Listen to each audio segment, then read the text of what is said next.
আসসালামু আলাইকুম, মৌসুমী ডেইলি ব্লগসে আপনাদের স্বাগতম। এখানে একদম লেবু চিপে নিয়ে মাছগুলো ভালো করে পরিষ্কার করে নিচ্ছিলাম, কারণ বাড়ি থেকে নিয়ে আসা মাছগুলো আমার কাছে একদমই ভালো লাগে না, কারণ রাস্তার মধ্যে কেমন জানি হয়ে যায়। এই জন্য আমি ভালো করে লেবু দিয়ে ধুয়ে পরিষ্কার করে নিই। আর একদিকে মাংসগুলোও ধুয়ে পরিষ্কার করছি। আর আজকে মাংসটা একটু অন্যরকম করে রান্না করব। প্রথমে মাংসগুলো দিয়েছি, তারপর হলুদের গুঁড়া, মরিচের গুঁড়া, জিরা গুঁড়া, তারপর হচ্ছে ছোট এলাচ, বড় এলাচ, দারচিনি, এগুলো সবকিছু গুঁড়া দিয়ে লবণ দিয়ে আগে হচ্ছে আমি মাংসটা ভালো করে এভাবে হচ্ছে নেড়ে নিচ্ছি। তারপরে একে একে করে আস্তে আস্তে মানে এক এক করে সবকিছু মশলা দিয়ে দিচ্ছি। পরে হচ্ছে তেলটা দিয়ে দিলাম, দিয়ে তারপরে হচ্ছে আবার নাড়াচাড়া করে নিচ্ছি। নাড়াচাড়া করে তারপরে হচ্ছে আবার পরে একটু একটু করে মশলা দেব। এইদিকে হচ্ছে মাংসটা রেখে আসলাম হচ্ছে মাছটা ম্যারিনেট করার জন্য। এখানে হচ্ছে আবার লেবু রস দিয়ে ভালো করে পরিষ্কার করে এখানে আমি নিয়েছি, হালকা করে একটু তেল দিয়ে দিলাম। মাছ হচ্ছে ভাজার সময় তেল ফুটে আসে, আমার কাছে গায়ে হচ্ছে তেল ছিটে আসে, তখন হচ্ছে আমার খুবই ভয় লাগে।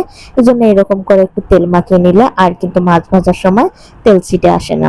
মাছগুলো ভাজতে দিয়ে আবার হচ্ছে মাংসটা আমি এইখানে নেড়ে চেড়ে দিচ্ছি। এখন হচ্ছে পেঁয়াজ দিয়ে দিলাম, আদা রসুনের পেস্ট দিয়ে দিলাম। আমি হচ্ছে আদা রসুনের পেস্ট কিন্তু শুরুতেই দেইনি, এখন হচ্ছে আস্তে আস্তে আদা রসুনের পেস্ট দিব। প্রথমে হচ্ছে পেঁয়াজ দিয়ে ভালো করে হচ্ছে ঢেকে দিলাম, দিয়ে এখন হচ্ছে এখানে মাছটা উল্টায় নেব। মাছটা ভালো করে কড়া ভেজে একদম ভুনা ভুনা করব, কোনো হচ্ছে ঝোল রাখবো না। তো এখানে মাছটা ভালো করে কড়া ভাজা হইতে হইতে আমি আবার হচ্ছে এইখানে মাংসটাও কিন্তু এক চুলায় হচ্ছে আর এক চুলায় আমার মাছ ভাজা হচ্ছে। মাছগুলো আমার ভাজা হয়ে গিয়েছে, তো মাছগুলো আমি তুলে নিচ্ছি। তুলে নিয়ে ওই কড়াইয়েই হচ্ছে মাছটা আমি ভুনা করে নেব। এই তো মাছগুলো আমার তুলে নেওয়া শেষ। এখন হচ্ছে এখানে আমি মাছটা ভালো করে ভুনা করে নেব। পেঁয়াজ কুচিগুলো দিয়ে তারপর লবণ দিয়ে দিলাম, আর একটু হচ্ছে সামান্য পরিমাণে পানি দিয়ে দিলাম। পানির মধ্যে এখন আদা রসুনের পেস্ট, জিরার গুঁড়া, হলুদের গুঁড়া, মরিচের গুঁড়া সবকিছু দিয়ে ভালো করে হচ্ছে মশলাটা আমি কষিয়ে নেব। আমার মশলাটা হচ্ছে এই তো কষানোর শেষের দিকে, ভালো করে কষিয়ে নিচ্ছি। আজকে মাছের মধ্যে বেশি করে পেঁয়াজ দিয়েছি। তারপর হচ্ছে মশলাটা যেহেতু কষানো শেষ হয়েছে, এখানে হচ্ছে আমার ভেজে রাখা মাছগুলো দিয়ে দিলাম।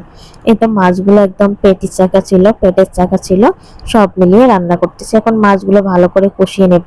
মাছও কষানো হয়ে গেছে, সামান্য পরিমাণে পানি দিয়ে দিচ্ছি। খুবই অল্প পরিমাণে পানি দিয়েছি, যেহেতু মাছগুলো কড়া ভেজে নিয়েছি।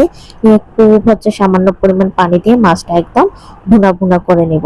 তো মাছটা এখানে ঢেকে দিয়ে আবার হচ্ছে একটু তুলে নিলাম ঢাকনাটা। তো আমার মাছ রান্নাটাও শেষ হয়েছে।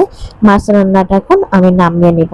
এরকম একদম মাখা মাখা রাখবো, আর কোনো হচ্ছে ঝোল রাখিনি। মাছটা আমার কাছে বরাবরই এইরকমই ভালো লাগে। যদি হচ্ছে বাড়ি থেকে মাছ আনি, কোনো গন্ধ টন্ধ থাকে না, তখন এইরকম করে খাইতে ভালো লাগে। আর অফ ক্যামেরায় আমি এইখানে হচ্ছে আলু দিয়েছি। আলুগুলো ছোট ছোট আলুগুলো, দেশি আলু, তো এখানে দিয়ে ভালো করে এই তো কষিয়ে আমার হচ্ছে মাংস রান্নাটাও কিন্তু হয়ে গিয়েছে। তো এটা আজকের মতো হচ্ছে মাংস রান্না, মাছ রান্না এই পর্যন্ত। সবাই ভালো থাকবেন, আল্লাহ হাফেজ।